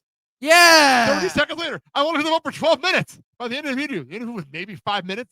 Maybe 5 minutes max. I had over 18 minutes. I was cracking up laughing. Greatest IC I was champion. cracking up laughing. It was so funny. But anyway, so Karrion Kross crashed the set because he was pissed. And I don't know if this is real. I don't know if this is storyline. He was obviously on Raw Monday. And I thought when I saw the video, I thought they edited it out of the broadcast or something. Because if you're listening to the podcast, on the podcast side, Sam Roberts set it up as so we were setting up, and Karrion Kross and Scarlett Bordeaux bombarded the set and started talking, and we had to ask permission to make sure we can air this. So it's about just over 2 minutes. It's about almost 3 minutes, but it's worth playing the whole thing. This is Karrion Kross. If you listen to the podcast near the end of the show, this is what happened. Let's talk about how awesome it is that Logan Paul just won. And let's talk about, Sam, let's talk about what Logan Paul represents. The shortcut. Feels so good to be here. Feels so good to be in the business. Thinking about all of the funerals that I wasn't able to attend for the last 11 years in this business, all of the holidays I missed. You know, I could have just started a YouTube channel, could have just jumped in there with AJ Styles. Feels really good, right? It's awesome. It's really good. Do you guys know we have 25 years combined experience, and what are we doing on Mania? Well, they know because they're normal human beings, and they actually love professional wrestling. But apparently that doesn't mean shit anymore. That doesn't mean shit. All I asked Alan to do was for once to not think about just himself. Think about everybody in the back and think about the professional wrestling fans. That's all I wanted him to do. Sometimes to do the right thing, you have to do the wrong thing. But he's a narcissist, and he had to do it his way. Hey, Alan, how many more WrestleManias do you have in your system? Probably, I don't know, one. Maybe this is the last one, and you just pissed that away. For what? For what? For your way? Thanks a lot, bud. I really appreciate it. You want to know what the best advice I ever got? It was from Bill Goldberg. 2021, back when I was in the Twilight Zone, you know what I mean? I'm wrestling for gasoline. It was awesome. Let me tell you all about it. Bill goes, hey, Kross, you know what? You remind me a lot of me. I go, I think we have different styles, Bill, but I really appreciate that. Do you have any advice for me? He goes, you know what? You just got to be a good soldier. A good soldier is what he said. So I decided to be a good soldier. You know what happened? They released me. And then I come back. You know what being a good soldier gets you, everybody here? Just so in case you're wondering, you want the back scoop here. Being a good soldier gets your times cut. Being a good soldier means that people come up to you and say, hey, you got any great ideas? Yeah, here it is from Scotland. No. That's a little too great. We're looking just for good ideas. That's for those guys over there. That's what being a good soldier is, okay? Being a good soldier is coming to your hometown where you cut your teeth, where you got started, and not being on the card. It's all about viral moments now. That's what it's all about, viral moments. Well, Guy, everybody's been telling me that I got to become undeniable. And as soon as it happens, they ignore it and they shut it down. I never asked to wrestle Randy. I never asked. That happened organically, and you ignored it for a viral moment. And good on Joe. Nothing against him. But you ignored it. And the crowd told you exactly how they felt about me on SmackDown when I was eliminated. And you ignored it. Become undeniable. My ass. My ass. You want a viral moment? On behalf of all of the true fans of professional wrestling, Guy with the suit and tie in the truck, go fuck yourself. That's from Killer Kross. No. Fuck it. Thoughts, gentlemen? I'm going to go first. Holy fucking shit. There's your viral fucking moment, Karrion Kross. There's your fucking viral moment. Wow. That one blew my mind. I was like, what the hell happened here? Like, that came out of nowhere. Holy shit. Dad? I don't Listen think to the this movie. was a work. This was a shoot. It felt like it was And- work a little bit. There was a work because it's bringing up action on character stuff. But then when he off on that, the end of that was definitely a shoot. When- the end of that. when Push him to the fucking when he started talking about Logan Paul, and then he mentioned AJ Styles Allen by his real name, You know, I'm not like, it's a shoot. Hang on. He did it on the broadcast, though. In his defense, he did it during WrestleMania. He called him Allen on the broadcast. So at least that was consistent the way on the broadcast. So that one, I'll give him that one. So, I mean, he was talking from the heart because he was saying things that other wrestlers were also basically saying the same thing, except he had the balls to say it. Yeah, I give credit to that was well done. It was well done. It was great. And here's the thing, and I have to probably agree with him 75 to 80%. For all the wrestlers that have come up in this industry and worked their ass off and done everything and gone independent and to get where they at now, and there are guys that will tell you right now, it took me 15, 16 years before I got to WWE. That's not lying. That's actual because of everything else they've done. Right. And You're everything right. and all the things that they have accomplished, their accolades and their instruction, to basically be passed over by some viral internet piece of shit that basically is so into himself and all about the money, and I don't want to give a shit about anyone else. Here's the thing, Mr. Paul, Bite me. and I'm telling you this as a respectable human being, one day when you expect it, you're going to get your ass kicked and you're going to find out what real life is all about. Because the money, once it's gone, what are you? nothing but a piece of garbage. So. Amen. Just where we're watching it, we're doing the show live, but we are now officially up against the NFL draft. Just want to clarify that we're officially up against the NFL draft. Oh, great. Just so if I'm a tiny bit distracted and about to pick the Giants to pick in third, I just wanted to throw that out there. People watch this the next day. I drop a show at midnight. So if you're watching this and you see if I look a tiny bit distracted in about 15 minutes, that's why. But anyway, let's move on. I got two more things to play here. So after WrestleMania, Busted Open was doing their show. Busted Open obviously over the Sirius XM. David LaGreca. I'm not a huge fan of the show. I'm not a huge fan of LaGreca. I'm just not a fan of his personally. That's not my thing. But I know a lot of people love Busted Open.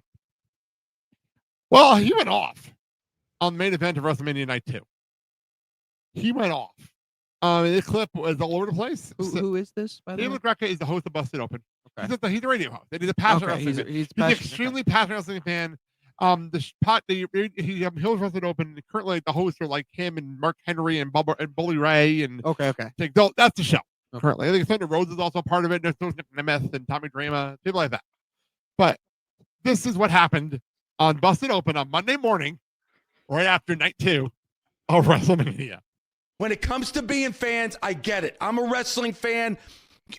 But I cannot believe the same people that bitched and moaned about this guy 15 years ago, about this guy 10 years ago. He buries everybody, never puts anybody over.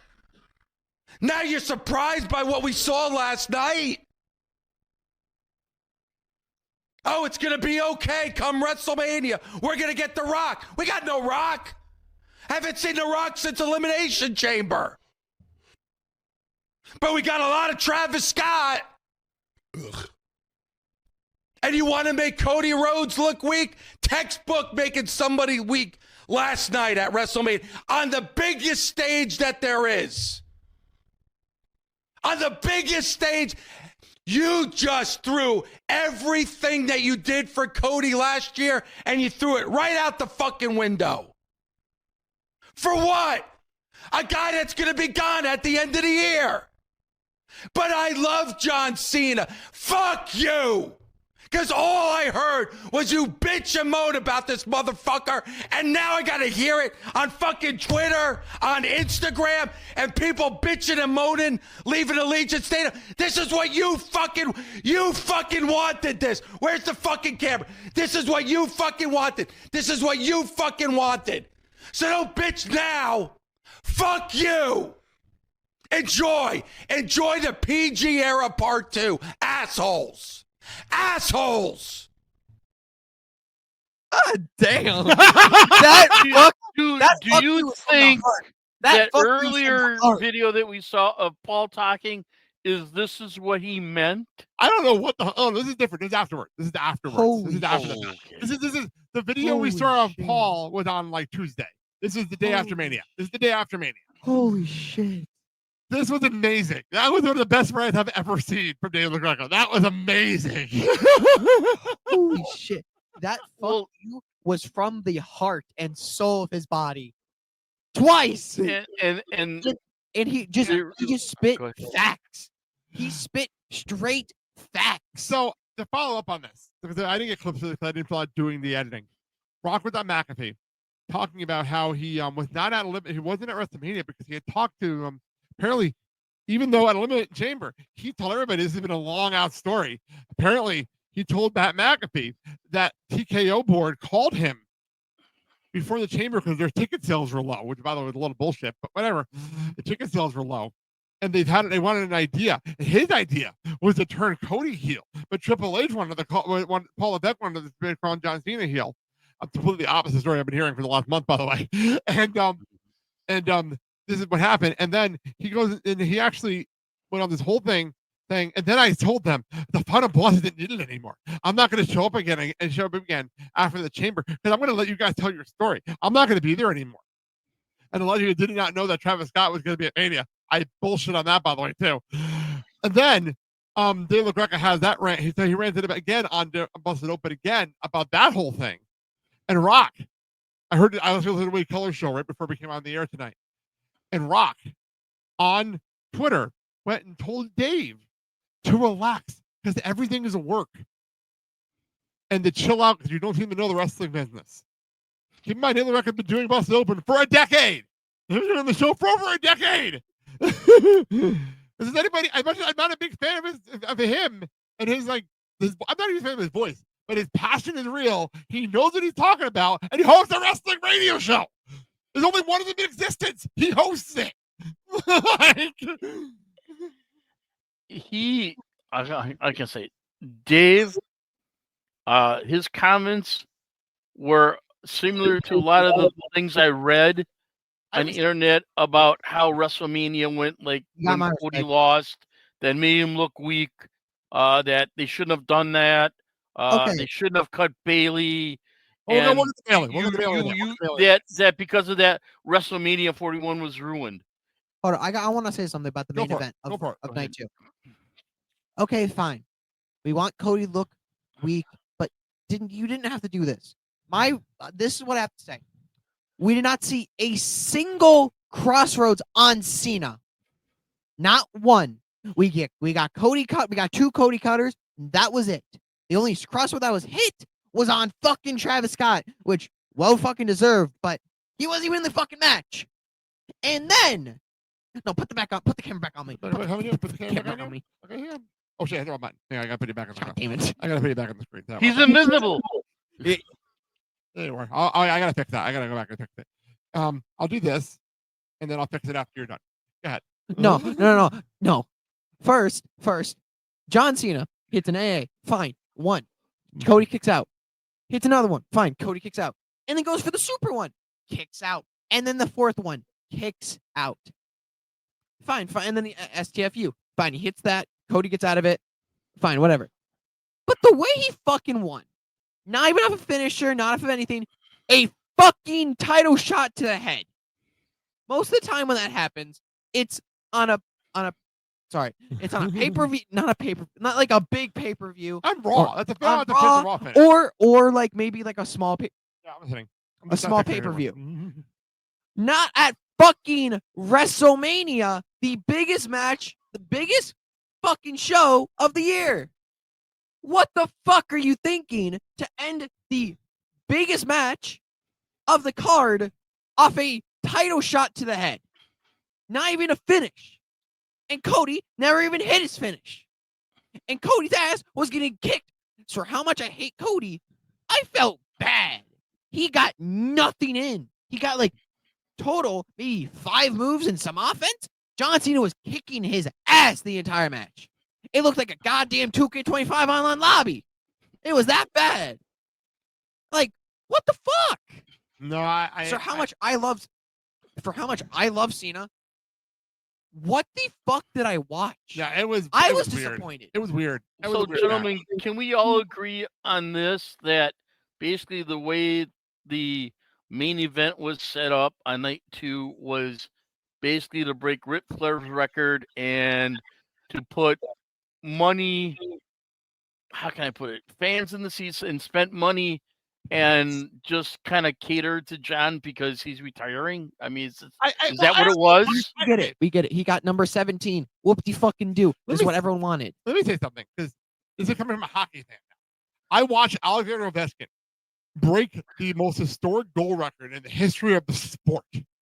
And it was done with respect, and it was done with passion. And a lot of people don't like Ovechkin, but it was done with such passion and such, like so well done. And then I understand it's a heel character, and I get it. But to have the record broken on a finish like that, that's what's probably pissing people off. Fine, John Cena broke the record, but you could have at least ended it off something good, not a fucking title shot. It could have been an AA on the belt, and I don't think anyone would have been mad. I don't think anyone would have been mad about that. Or AA on a chair, or something. Oh, they had the belt in play. The belt was in play. You could have hit him in the head with the belt. Maybe do a mock 5-knuckle shuffle like The Rock used to do a mock like people's elbow when he was heel. You could have done that, and nobody would have probably been upset about that, because at least then it was a finishing move like The Rock used to do with the heel, and he used to do that whole mocking, I'm going to make fun of the whole move thing, and that would have been fine. I don't think anyone would have been mad about that, honestly. But I think that's the character of John Cena right now, is to not do what the fans want. I think that's the whole point. I know, Honestly. but it's just that was the worst way to end that match, and they actually went with it. So, all right, we're gonna move on. We have just a bit to get to. So Bayley was on Chris Van Vliet's podcast this week. Normally I don't play some clips on here because I don't want to get in trouble, but this clip is too important to not play. Last week, the interview was fantastic, great interview. Much like I hit all the time the interview. This is a great interview, and obviously you know me. I went on my way to listen to it. Obviously, I wonder why. But there was one moment in this interview, and I'm still glad somebody I said it, that I was working. I'm working listening to this, and I'm literally working, and I literally stopped short. Like, what did she say? Like, what did you just say? This is the clip of what she said. She addressed, so this is recorded on Thursday. She was pulled from the WrestleMania match on Saturday. Obviously, the plan was in works already, but she addressed it before it happened. I'm going to play the clip. This is from Chris Van Vliet's interview with Bayley on Tuesday. Like, what do I need to do to get me there? Yeah, and how do you not take that personally? You know, like you're being told you're going to win the Royal Rumble, then you win the Royal Rumble, Yeah. you do the point and everything, Yeah. and then it's like, well, what now? Yeah, I know. It's oof. By the time this comes out, there's going to be even. Like, what does that mean? It's hard. It's hard. It's like sometimes I think it's my that's what keeps me here is because I don't go freaking kick the door down and be like, I'm not doing that. Why would I do that? I'm fucking Bayley. Like, why would I do that? You know, but I don't do that. I've whatever they give, and I've learned this from Cena. I've learned this from Ray. Whatever they give you is like, make it work. Yeah. So that's always like what I've tried to do. And I'll come up with ideas. I'll come up with pitches. And I've learned that like, sometimes if you get told whatever the creative is and you're not happy with it, and then I go and I say, hey, what if we do this instead? And then they say no.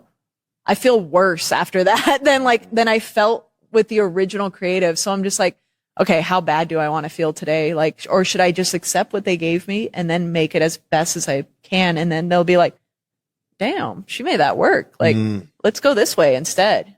And that does happen, especially with Hunter. So she addressed the WrestleMania thing before it happened. By the way, that was the moment that I stopped short. And I'm like, wait, what did you? I was just like Chris. I was just like Chris in that moment. Like, what did you say? Like, what did you just say? And when she said she's fucking Bayley, I'm like, whoa, where did this go? I've never heard her curse. I've never heard her curse before. I'm like, holy fuck, where did that come from? Like, so, any thoughts, guys? I mean, it's short, sweet, straight to the point. Actually, I'm going to go back on something that Karrion Kross said when he mentioned in this thing is being a good soldier. And that's what Bayley actually did. She was being a good soldier. I feel bad for now, her. I feel bad for her. So, I mean, will she get rewarded somehow for doing this? I don't know. I don't know. Although I know over the Blick of South show, I always hit my girl Bayley, and I know this is a new show, and we have a lot of new people always tuning in. I get messages all the time from the groups I'm in that new people listen to the show. Right behind me is a Bayley buddy Stuffy right behind me that my friend Josh sent me right before I was going to the hospital last year for surgery. So like that's how much of a fan I am. That I love her so much that I have her right behind her on my set, right behind me on the set. So like I'm a massive mega Bayley fan. So like for me back to NXT. Yeah, all the way back to the NXT, went back to the Hugger days. So I when I talk about Bayley with the passion, because I love her so much. I'm not as obsessive as CJ over at the Torch. Not gonna get into that on the air, but that's a little much even for me. But I say I'm a passionate Bayley fan. I have been for a long time. So when I was kind of upset when she got pulled from Mania. I'm not gonna lie, I was upset. Mm-hmm. But I feel for her. I really do.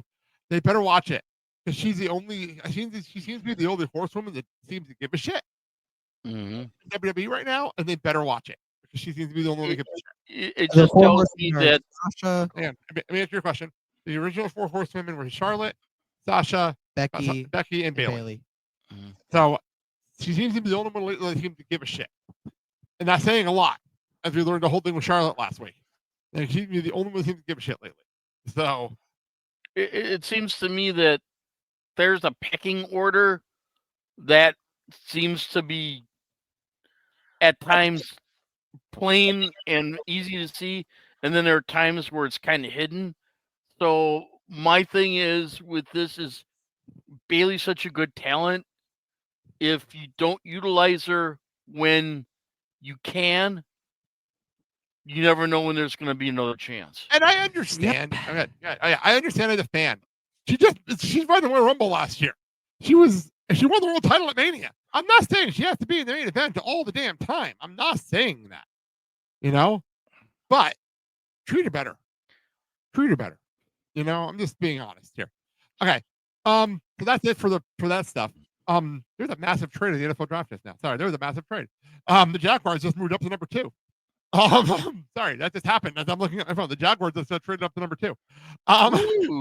So anyway, that's an interesting move that just happened. Okay. I'll be right back. You talk about Wait, okay, go ahead. Okay, so we're gonna do the Raw after WrestleMania stuff, and Christian's gonna go and come right back. You can turn your camera back on and do the window like that. Yeah, but so while Christian does that, we're gonna quickly go through some of the stuff from the Raw after WrestleMania. First things first, Rusev's back. Rusev came out and attacked Otis and Tozawa. Your thoughts, Dad, on Rusev being back? I think it's good for him to be back. I think he should be and hopefully will be utilized more than he was in AEW. And I'm hoping that creative has a good storyline for him to go to that basically I think you probably want to keep his persona as a heel and not as a baby face, because I think he's got something that he wants to prove, and let's see where that goes with direction. But I think what a pop when he came out. What a fucking pop. Oh yeah. So I think here's and this is my personal gut feeling is if you keep him on probably Raw, where he's going to get most attention. I have a theory. We'll get to later. I have a theory. I see him going after a certain individual that I did my rant on, and it's going to be one Logan Paul. They're not on the show. Logan Paul's on SmackDown. Oh, he's on SmackDown. He's on SmackDown. Logan Paul's on SmackDown. He was feuding with AJ. I see Yusuf going after a belt. Which belt? I have no idea.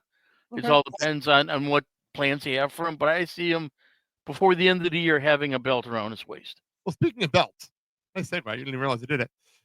So we opened up WrestleMania. We opened up the Raw WrestleMania with a WWE Women's Tag Team Championship match. Didn't think anything of it at the time. You know what I mean? We do this stuff all the time, right? We do these kind of matches all the time, and I didn't think anything of it. And so what happened? So we had a match, and it was the women going up against It was literally a rematch from WrestleMania. It was Becky and Lyra defending against Judgment Day, Liv, and Raquel. Yep. What they didn't expect was Liv and Raquel to win the belts back. Nope. On Monday, immediately. Good for them. But so this happened, and me and Nano were like, "What the fuck just happened?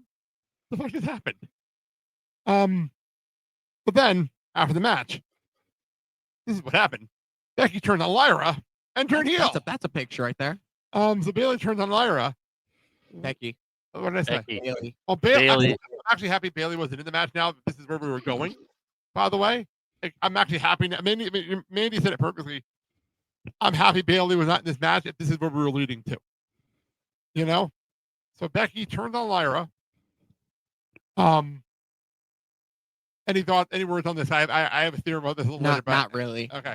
I got it, and I think I know where this may be going. Yeah, we'll get there. I feel if we're on the same page, well, wait a minute. Yeah. I think we're on the same page with this. We'll get there in a minute. Okay. The big thing, one of the big things that happened with Gunther went after Cole and McAfee after the Jey Uso segment. Well, I do want to say something about this though.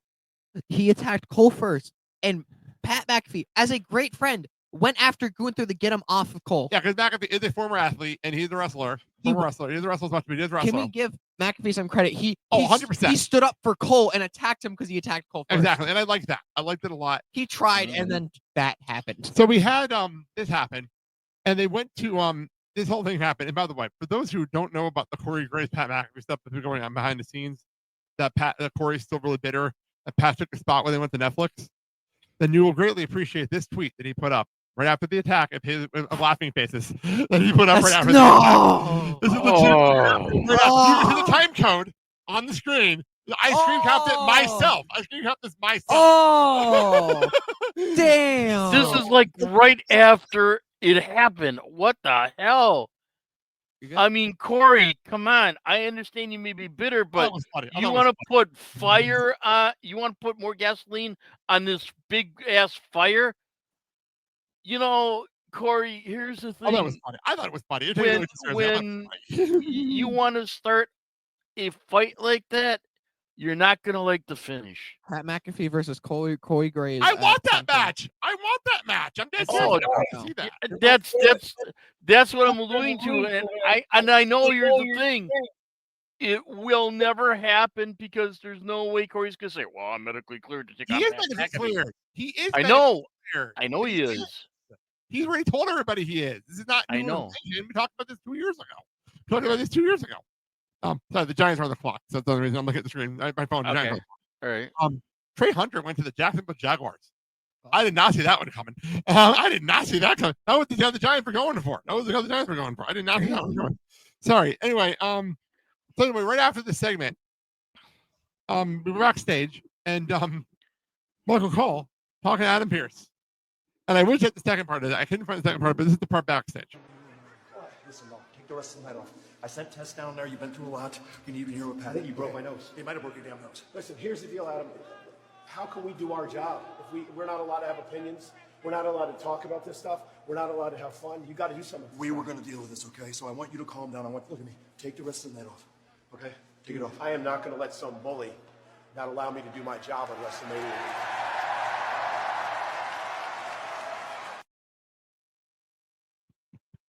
So after that, Cole did go to the commentary, and it was Cole and Joe Tess for the rest of the show. Which, can I have more of that, please? That was fantastic commentary. Like the two of them chemistry. They've never done it before.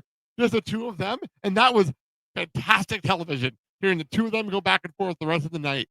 And the other thing else that came out of the show, by the way, Raw after WrestleMania went 3 hours this week, which I have zero problem with because it was that good of a show.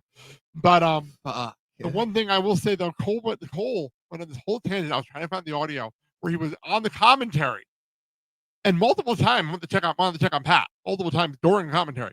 But he went on a whole tangent on how there is the disrespect that Gunther showed him and went after him when he wants to have the freedom of speech behind the microphone. And wow, the whole thing, I'm like, this is absolutely incredible. By the way, that ovation from the crowd from Michael Cole, he's come a long way over the last few years. Holy shit. That reaction was amazing.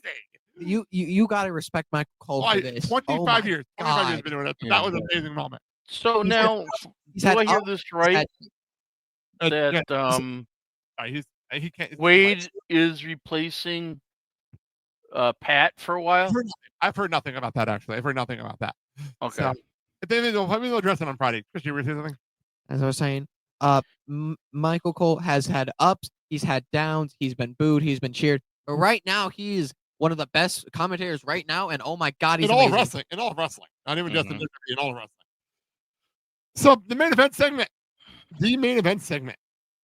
We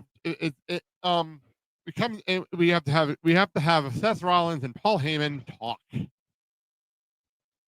Well, we didn't get much far. We didn't get really that far because CM Punk came out, and then Roman Reigns, and then they put the credits up, and then Paul's talking about this, and then Roman Reigns makes the surprise appearance, unadvertised. By the way, he was unadvertised for the show. He came out to confront, and as he was hitting his Superman punch, Braun Breaker came out of nowhere in a hoodie and speared him. Wait. To line up for that one. No. He speared Seth, And then the Superman punch Paul, setting it for the spear, runs spear off. on Paul. Sorry, spear on Paul. You're Run- right. You're right. He already speared Seth.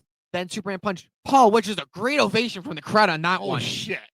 And then he takes off the shirt. He's ready for the spear. He's hyped up. As he's running, Braun Breaker spears the fuck out In of a him. hood. In a hood. I was In a stunned. hoodie. And give him credit. Holy shit. Oh my God. So he did it in a fucking hoodie. This is And the those photo- jeans. This is the photo at the end of the show of Braun Breaker, Seth Rollins, and Paul Heyman. So, I'm hearing things.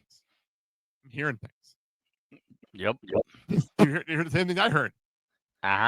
This might be the beginning of the new Dangerous Alliance. Correct. Because she's looking at us like we're fucking crazy. The Dangerous Alliance for the faction that Paul Heyman led in WCW.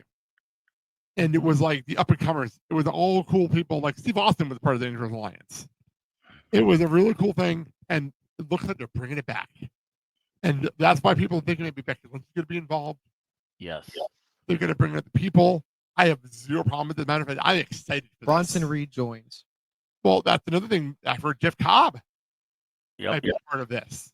Yep. Like, there's a lot. Bronson Reed's out. Bronson Reed's not going to be back for a while. He's No, literally he's- out for a What did he long break while. again? He tore his ACL and MCL in both of his knees. Like, he's going to be out for a long time. But this is a big deal. This is a big deal. Like, if they pull this off, this is going to be the new faction that leads us through the next like couple of years. Mhm. And it all started the day after WrestleMania 41. Like, this is a big deal. By the way, somebody brought this up, and you guys will enjoy this one. And you might have pointed this out to me at Mania, but I don't remember. Roman was not wearing any red outside of Duel of Fala. No, I actually said it. He was not wearing red. He had white on. But instead like of he red. wasn't wearing any red. No. And yeah, I'll look into that later. I'm sorry to show the Giants pick. I look who that is. I'll look at that later. Anyway, so he wasn't wearing any red. So that was the moment people realized, oh shit, the Bloodline storyline is officially over. It's over officially because now that Paul Heyman is now aligned with Seth and Braun is starting a new faction, and there's a possibility we might get Braun and Seth versus Roman and Punk. Who for two to Yes. that one coming? Yes. That one coming. Spear versus spear. I can't wait for that. But yeah, that's each other. that's the other thing I heard too about reforming the Dangerous Alliance. Yep. And now you're gonna have another faction that basically is gonna run roughshod. Which So Christian was saying something. okay, I'm sorry. You should be no. Well, problem is he's on a delay. I keep telling you that. You should be very sorry. Can you just finish your thought? We're running. As- We're really late. as We're running my- really late. As I was saying is, they're both going to go for a spear, and they're going to hit each other head on, head-to-head headbutt collision. Got it. And that's going to. They're going to bounce off the ropes and everything. And it's going to. The whole ring's going to fucking move. You cannot lie though. Wasn't Roman was a football player, correct? Yes. They're going to run off the ropes. They're going to run off like. Braun's going to duck. Then So is Roman's Braun. gonna So is Braun. So Braun's going to duck. Roman's going to duck. They're going to spear each other head-on collision in the middle of their ring. And oh my god, that pop is going to be good. So all right. So we are so long right now. I didn't realize we were going to go this long. Holy cow. We're almost at an hour 48 minutes. I see we got to the question of the week. We're going to move the Dynamite Note to Sunday show. Okay. We're going to move the Sunday show. It has to Okay. do with FDR. We're going to move the Sunday show because I really went long. I really wanted to get to our questions of the week. So question of the week. Next week we'll get back to our box of cards. We'll get back to the box of cards next week. I saw a graphic that ties in with the NFL draft, and I really wanted to use it as a question of the week this week. Okay. And you'll crack up laughing when you see it. This is straight up from Twitter. Where did I find this from? I think it's from Fox Sports. Show this graphic, and I had to share it as the question of the week this week. And it is: which cheese would you draft first overall?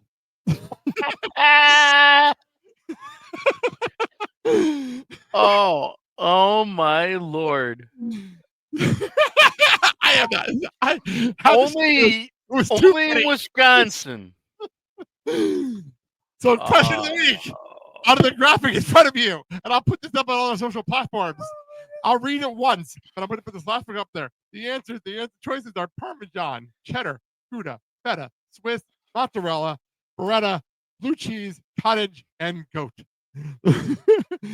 Can we have? I want answers. I want people to think this, but I want people to think this. But this is too funny. Are we allowed to have more than one answer? Go for it. Why the hell not? Okay, Christian, go ahead. You have to answer. He's too busy laughing. You answer first. Okay, I have two choices. One is cheddar, and the other is Parmesan. I got to pick mozzarella as my first one, obviously. Christian's dying over here. He did not expect this at all. I didn't tell you guys about this before we went on the air. Okay. Here's the graphic again. As an Italian, not from New Jersey. Dog behind. Oh, hi, what the hell? Oh, hi, Sparkle. So let's finish this and we'll get the dog thing here. As an Italian, not Okay, from New Jersey. that joke makes no sense to anybody else. Continue. I know. I'm gonna go with mozzarella. Mozzarella. Back up, please. I was gonna put top 3: cheddar and then Parmesan. Fair enough. Fair enough. Fuck blue cheese. So there you go. People, please comment on this. This is too funny. I have to share it. Made me laugh. In my personal opinion, fuck blue cheese. So how come I didn't see Colby Jack on there? I mean, this is the graphic that I saw. So I can't go against what I found. It didn't make the cut. No, no pun intended. But goat did. Go figure. Goat cheese made it. I'm not sure how. There you go. Cut the cheese. Cut the cheese. Yeah, that's it. Christ. Let's get out of here. We're going to end the show with the brand new song by Said the Sky and Taylor Arkhorn. This is called Reminiscence. Is his name Said the Sky? The name of the band was Said the Sky, as I said on Spotify. That's what it said? The Sky? Yep, exactly. So, Christian, do your thing. Hello. Please follow me on the Villain Zane Riley on YouTube and hopefully in the future Instagram. The Grum. We're getting there. And hopefully, I'm going to be streaming later for good talk. For I don't know how long. So stop by and join. It's gonna be fun. It's gonna be a blast. And I'm almost at 80 subscribers. Please help me. Yeah. Hey, like the show and comment on YouTube and Spotify. Follow the show on all platforms. As we see on the display there. And show us that Generation Evolution 00. And you can also scan the QR code for more information about the show. So, next week, I swear to God, Sunday, we're going to talk about TNA Rebellion. We're going to actually review this damn show on Sunday. Finally. We're finally going to get to it Sunday. I've been talking about it for a week. We're probably going to get to it Sunday. So that'll be Sunday. And then obviously we're going to talk about AEW stuff. I thought the FDR thing, we're going to move into a bunch of AEW. AEW taking themselves seriously lately. They put up a bunch of cool stuff the next 2 weeks. We're talking about it on Sunday. That being said, let's get out of here. I'm Mike. I'm Christian. I'm Mark. And you've been tuned into Generation Evolution. Have a good day, everybody. Bye. Hey, bye. We love you guys. Hey, and Maria, thanks again for that answer. You saved our ass. Don't think it's just a face. Some nights I reminisce, and I miss you. Were you the one? I wonder if you wonder about me too. Seems like just yesterday was sneaking out your window. Some nights I reminisce, and I miss. Thank you so very much. Goodbye. Mwah, and good night.